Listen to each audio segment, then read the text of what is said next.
Je fais l'interface entre les téléspectateurs et la rédaction de France Télévisions.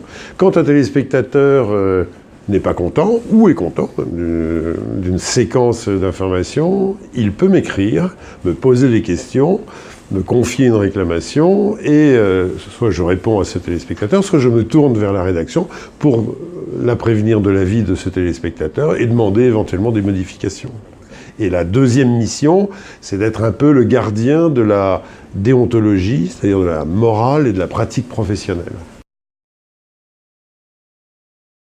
Avant, les choses étaient plus simples. On voulait s'informer, on achetait un journal, on écoutait la radio. C'était des choses tout à fait référencées et globalement sérieuses. Maintenant, le problème, c'est que tout le monde peut faire de l'information. C'est extrêmement vivifiant peut-être d'un côté, c'est ce qu'on a cru quand les réseaux sociaux et Internet sont nés.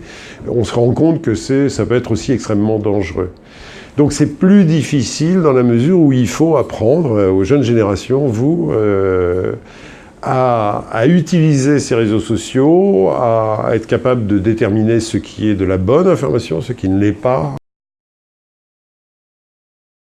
Il faut qu'il y ait des médias pour quand même faire des choix, parce que vous, en tant que citoyen, vous n'avez pas le temps non plus de vous transformer en agence de presse et d'absorber toutes les nouvelles du monde et de les trier en vous disant ça c'est important, ça ne l'est pas.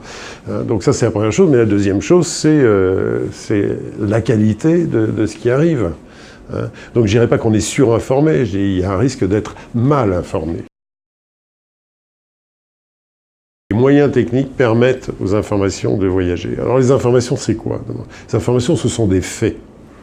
Après, il y a ce qui rend une information, comment dirais-je, digestible par les gens, c'est-à-dire les mises en perspective, les analyses, les regards particuliers. Est-ce que ça en fait un journalisme sans frontières? Non, malheureusement non, parce que énormément d'avatars peuvent arriver à ces informations quand elles voyagent. Et il y a des pays qui vont les bloquer, il y a des pays qui vont les manipuler. Pour ce qui est du voyage de la vérité, à la limite, les frontières physiques, c'est pas ça qui est important, c'est plutôt les frontières et les barrières morales.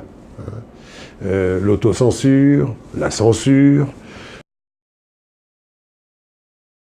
L'idée même de journalisme a complètement explosé.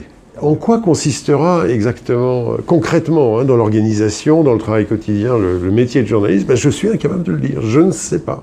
Et je rappelle quand même qu'il y a une chose, si le métier explose, il y a une chose qui reste, ce sont les fondamentaux du métier de journaliste, c'est-à-dire rapporter honnêtement et fidèlement des faits. Et participer à l'information, je n'ose pas dire à l'éducation, mais à l'information civique de tous les citoyens. Ça, ce sont des fondamentaux qui ne disparaîtront jamais.